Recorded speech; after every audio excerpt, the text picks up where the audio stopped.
پہلی بات تو یہ ہے کہ آج پھر ملاقات کا دن ہے، کیا آج ملاقات ہو جائے گی؟ پنجاب حکومت اجازت دے گی؟ دیکھیں، سب سے پہلے تو میں یہ جو وکیل صاحب فرما رہے تھے میاں نواز شریف اور جو ایک کیس عدالت میں گیا، یعنی قصور وکلا کا، آپ کاکے بچے تھے کہ آپ انتظار کرتے رہے کہ ایک ٹائم بارڈ تو ہوتا ہے، یہاں پاکستان میں نہیں پوری دنیا کے اندر آپ امپلائمنٹ ٹربیونل میں چلے جائیں یا امیگریشن کے حوالے سے ایک ٹائم بارڈ جو ہوتا ہے وہ اس کو اپنے ملحوظ خاطر رکھنا ہوتا ہے. ٹھیک ہے. جب آپ وہ انتظار کر رہے تھے الیکشن کمیشن کا تو یہ تو بہت بڑی قانونی غلطی آپ کے وکلا کی ہے. بھائی آپ نہ انتظار کرتے، جب آخری تاریخیں آ چکی تھیں، 1 ہفتہ رہتا تھا، 1.5 ہفتہ رہتا تھا، آپ کو عدالت سے رجوع کرنا چاہیے تھا. آپ نے نہیں کیا تو یہ غلطی آپ کی ہے. مجرم ہمیں ٹھہرائیں، عدلیہ کو ٹھہرائیں. لیکن ہم نے دیکھا کہ مہر شرافت کا کیس ہو، عطا تارڑ کا کیس ہو، کبھی ان کے دستخط نہیں ہوتے، کبھی ان کے پاس تمام ڈاکومنٹیشن پوری نہیں ہوتی اور قصوروار یہ ہمیں ٹھہراتے ہیں. آپ کے ووٹ تو پورے ہیں نا؟ نہیں، یہ بالکل ایسا ہے، کوئی مسئلہ نہیں ہے، ہمیں کسی قسم کا کوئی مسئلہ نہیں ہے. لیکن یہ ٹاک شوز اور وہ جو الیکشن ٹرانسمیشن تھی اس کو بنیاد بنا کے پورے الیکشن کو مشکوک نہ بنائیں کہ فلاں میر صاحب نے یہ کہہ دیا، فلاں جیتا ہوا، اور فلاں مغل صاحب نے یہ کہہ دیا اور خان صاحب نے یہ کہہ دیا. یہ عدالتوں میں ثبوت نہیں چلتے. آپ کو پوری ڈاکومنٹیشن کے ساتھ جا کے کیس دائر کرنا ہوتا ہے، اور ٹائم کا خیال رکھنا وکلا کا کام ہے، حکومت پنجاب کا یا عدلیہ کا کام نہیں ہے. اب یہ جو ملاقات کی بات ہے، دیکھیں ملاقات کے حوالے سے ایک تاثر دینے کی کوشش کی جاتی ہے کہ بھائی سیاسی بات نہ کریں. حکومت کہتی ہے جیل میں ملاقات کریں لیکن باہر نکل کے سیاست پر بات نہ کریں. بھائی ہم نہیں کہتے سیاست پہ بات نہ کریں، کریں سیاست پہ بات. عمران خان نکلیں گے تباہ و برباد کر دیں گے، سڑکیں توڑ دیں گے، عمارتیں تباہ کر دیں گے، کریں بات سیاست پہ. لیکن جب آپ ریاستی اداروں کو خواہ مخواہ میں تنقید کا نشانہ بنائیں گے، کسی کو ذہنی مریض کہیں گے، جا کے نورا کشتی، جنگ نہیں، بھارت، یہ وہ، ملکی اور قومی سلامتی کے حوالے سے بات کریں گے تو کوئی بھی معذب ریاست آپ کو اس کی اجازت نہیں دیتی. ٹھیک ہے. اور آپ نے جب ملاقات کی، ہم نے یہ سنا کہ خان صاحب نے تو اس سے زیادہ سخت زبان استعمال کی تھی، ہم نے پردہ رکھا اور ہم نے بات نہیں کی، ہم نے کئی چیزوں پہ پردہ پوشی کی. بھائی ہم ڈرتے ہیں ان چیزوں سے، پر بین الاقوامی سطح پر بننے والی یہ چیزیں ہیں. ادھر تو آپ یہ آرگومنٹ دے دیتے ہیں. مختصر یہ بھی بتا دیجئے، جب وہ لاہور گئے تھے شفیع جان، دیگر لوگ، ادھر آپ کا کیا رویہ تھا؟ آفیشیل ٹویٹر اکاؤنٹ سے آپ ان کو ڈرگ مافیا کہہ رہے ہیں. دیکھیں چکری انٹرچینج کے اوپر میرے بھائی شفیع اللہ جان نے کل انہوں نے معذرت کر دی اس پہ. بڑی اچھی بات ہے کہ اگر کسی کی دل آزاری ہوئی، جو محسن نقوی صاحب کے حوالے سے انہوں نے زبان استعمال کی، بڑے کھلے دل کا مظاہرہ کرتے ہیں، ہم سب نے اپریشیٹ کیا اس کو، میں نے، منصور نے. بات یہ ہے کہ آغاز آپ لوگوں نے کر دیا جیسے کہ آپ کوئی وہاں پہ اپنے لوگوں سے ملاقات کرنے کے لیے نہیں، کوئی دنگا فساد کرنے کے لیے جا رہے ہیں. جس چیز کو یہ کہا جا رہا ہے کہ وہاں پہ کرفیو کی سچویشن تھی، ہم نے ہر لحاظ سے ان کو سیکیورٹی وہاں پہ پرووائڈ کی. وہ جو پولیس والے وہاں پہ کھڑے تھے جن پہ تنقید کی جا رہی ہے کہ راستے بند تھے، راستے بند ہوتے تو یہ 1 انچ لاہور میں نہیں چل سکتے تھے. اور وہ جو ڈرگ مافیا وہ لکھا ہوا تھا آفیشیل ٹویٹر اکاؤنٹ سے، وہ مناسب تھا؟ بالکل قابل مذمت فیل تھا. پنجاب حکومت کی بات کر رہا ہوں. میں یہی کہہ رہا ہوں آپ کو کہ وزیر اعلیٰ آ رہے ہیں کے پی کے، اگر یہ لگا ہے اور ڈیلیٹ کیوں ہوا؟ جب یہ چیزیں لیڈرشپ کے سامنے جاتی ہیں، اور ہماری لیڈرشپ میاں نواز شریف، جو لوگ زیادہ اگریشن شو کرتے ہیں نا، اگریشن میں جب بدتمیزی کا عنصر آ جاتا ہے، وہ میاں نواز شریف کو سامنے رکھا کریں. میں نے 3.5 سال لندن میں میاں نواز شریف کے سخت سے سخت دشمن کو وہ صاحب کہتے تھے، عمران صاحب، مشرف صاحب، کبھی بدتمیزی انہوں نے نہیں کی. اس کے ہم نے نواز شریف کا وہ والا رویہ دیکھا ہے. کم از کم ایسی چیزیں آنے سے پہلے ان کو ایک تو یہ غلطی کی گئی پنجاب حکومت کی طرف، اسی لیے ڈیلیٹ ہوا نا جی. میں یہ کہہ رہا ہوں کہ جب یہ چیزیں لیڈرشپ کے سامنے جاتی ہیں تو ان کی مذمت بھی کی جاتی ہے، ان کو ڈیلیٹ بھی. یہ نہیں ہونا چاہیے تھا.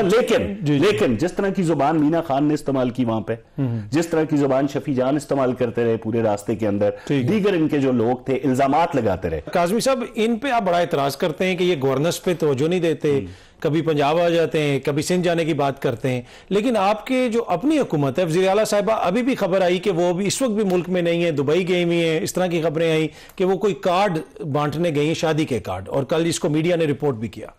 دیکھیں اطہر، ابھی سب سے پہلے شفیع میرے بھائی نے کہا کہ لاہور فتح کر دیا اور لاہور سے ہم نے بڑی کامیابیاں سمیٹی ہیں. لاہور ان کو کامیاب کرتا اگر یہ کے پی میں لوگوں کے سروں پہ چھت دیتے، راشن کارڈ دیتے، صحت کارڈ جو کہہ رہے ہیں ایک دفعہ، اس کے علاوہ ان کو نہیں پتا اس میں کتنی خیانت ہوتی ہے، یہ شاید ان کے نالج میں نہیں ہے.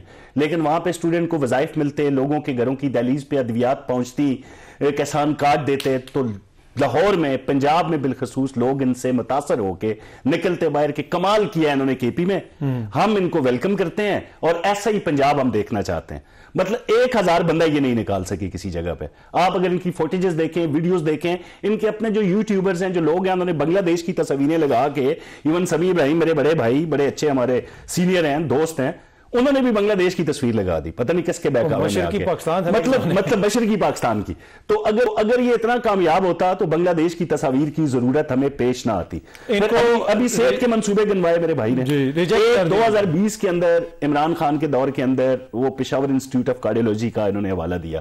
باقی انہوں نے جو اسپتال ہے وہ قیام پاکستان سے پہلے ہم نے او پی ڈی کو رنگ دیا, ہم نے کھڑکیاں تبدیل کر دی, ہم نے پنکھے لگا دیے, ہم نے وہاں پہ مچھر مارنے والی ادویات کا چھڑکاؤ کر دیا. یہ ترقیاتی منصوبے. اچھا, ایک چیز انہوں نے بڑی امپورٹنٹ کی جس کا آپ نے ذکر نہیں کیا, انہوں نے کہا ہم نے یہ منصوبے بھی بنائے اور ہماری قیادت کے علاج بھی یہیں پہ ہوتا ہے. ہاں, یہ بڑا زبردست سوال ہے. ابھی ہم کہاں بیٹھے ہیں؟ اسلام آباد میں. ابھی پمس چلے جاتے ہیں, پولی کلینک چلے جاتے ہیں, وہ سروسز ہاسپٹل چلے جاتے ہیں, راجہ بازار چلے جاتے ہیں, پنڈی چلے جاتے ہیں. اگر وہاں پہ 90% 80% مریض کے پی کے نہ ہوئے تو شریف میرا بھائی شفیع جو کہے گا, جو سزا دے گا مجھے قبول ہوگی. ان کے منصوبے اگر یہ اتنی چیزیں دکھا رہے ہیں, سٹوڈنٹس دیکھیں ہمارے کے پی کے بھائی, آپ کو یہاں کی پنجاب کی یونیورسٹیز میں زیادہ تعداد میں ملیں گے, مریض دیکھیں گے آپ کو لا تعداد ملیں گے. اگر یہ اتنی کہانیاں جو سنا رہے ہیں, کے پی سے تو ایک بندے کو پنجاب میں نہیں آنا چاہیے تھا, ان کے لیے دعائیں کرنی چاہیے تھی. ایسا نہیں ہے. ہاں, یہ جو بات یہ بار بار کر رہے ہیں, اسی لیے تو ہم کہتے ہیں کہ 804 جوتوں پہ لکھنے کے بجائے, کپڑوں پہ لکھنے کے بجائے, گھروں پہ لکھنے کے بجائے, گاڑیوں پہ لکھنے کے بجائے وہاں پہ یونیورسٹیز بنائیں 804 نام کی, وہاں پہ کالجز کھولیں, آئی ٹی سینٹرز بنائیں, لوگوں کے لیے فلاح و بہبود کے ادارے بنائیں, تو لوگ آپ کے لیے لاہور میں نکلتے. پھر ہم سمجھتے کہ آپ نے لاہور کو فتح کیا. ایسا نہیں ہوا میرے بھائی. جی کاظمی صاحب, مذاکرات کی دیکھیں تمام تر اختلافات کے باوجود ابھی بھی یہ کہا جا رہا ہے کہ بات چیت سے مسئلہ حل ہو سکتا ہے. بات چیت سے مسئلہ حل ہو سکتا ہے, لیکن اگر علیمہ خان جو ہیں وہ چکزئی صاحب جن کو نامزد کیا عمران خان صاحب نے اور راجہ ناصر عباس صاحب کو, ان کو ڈس اون کر دیتی ہیں کہ مذاکرات کی جو بات کرے گا وہ عمران خان کے حق میں نہیں بولے گا, عمران خان سے کنارہ کش ہو جائے گا. اب جب یہ ایک دوسرے کو ڈس اون کریں گے تو مذاکرات میں سنجیدگی ان کی ظاہر نہیں ہوتی. دوسرا, ابھی شرمیلا میری بہن کے جواب میں شفیع نے پھر کہا کہ واحد ایماندار آدمی پاکستان کو اور باقی سب چوروں کو اس نے اکٹھا کر دیا اور واضح کر دیا کہ ایماندار کون ہے. یار, ان کا ضمیر نہیں کامتا, ان کا دل نہیں کامتا یہ بات کرتے ہوئے کہ ایک سرٹیفائیڈ چور جو اس وقت چوری کی سزا کاٹ رہا ہے ڈیلا جیل کے اندر, 458 کنال زمین لیتا ہے ملک ریاض سے, 190 ملین پاؤنڈ کا فائدہ دیتا ہے اس کو, اور 5 کیرٹ ہیرے کی انگوٹھیاں لی جاتی ہیں ان سے. اور فوزیہ قصوری جو صاحبزادہ جہانگیر یوکے کے اندر عمران خان کے درینہ دوست ہیں, ان کی بہن یہ کہتی ہیں کہ فنڈ ریزنگ ہو رہی تھی کینیڈا کے اندر, $3,75,000 ہم نے جمع کیے اور وہ کبھی پاکستان نہیں آئے. وہ ایماندار عمران خان اور باقی سب چور ہیں. ابھی تو تھوڑی سی چیزیں سامنے آئی ہیں, جب یہ وقت گزر رہا ہے ان کی ہر ایک چوری سے پردہ اٹھ رہا ہے, تو یہ دوسروں کو چور کہہ کے عمران خان کو واحد ایماندار کہنے سے پہلے ان کے کارہائے نمایاں ذہن میں رکھ لیا کریں کہ عمران خان کون ہے. اب عدالتی سزا یافتہ چور ایک شخص ہے جس کے تمام کیسز کو یہ کہا جاتا ہے کہ وہ سیاسی نوعیت کے کیس ہیں. وہ بالکل سیاسی نوعیت کے کیسز نہیں ہیں. جب آپ توشہ خانہ سے ریٹین کریں گے چیزوں کو, باہر ان کی کم قیمت لگوا کے اور وہ خرید کے باہر جا کے بیچیں گے اور برملا اظہار کریں گے کہ ہمارے تحفے ہماری مرضی, تو پھر عدالتیں آپ کو سزائیں چوری پہ دیتی ہیں. یہ سیاسی نوعیت کے کیسز نہیں ہوتے. ہم نے کوئی 7 دفعہ وزیر اعظم نے جیسے ہی اعلان کیا, وزیر اعظم صاحب نے اعلان کیا مذاکرات کی, اب 2 دفعہ میرے حال میں میری ٹرن بھی لے چکے ہیں شفیع جان, آپ ان کو دے چکے.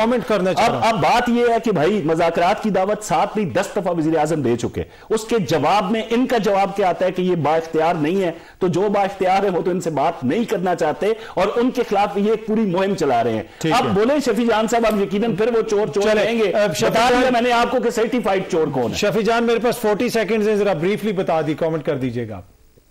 اطہر صاحب, یہ جب پاکستان پیپلز پارٹی اور پاکستان مسلم لیگ نون کرپشن کی اور چور کی بات کرتے ہیں تو یہ قیامت کی نشانی ہے. ٹبر سارا ان کا چور ہے. زرداری صاحب کے قصے جو ہیں وہ پوری دنیا میں مشہور ہیں.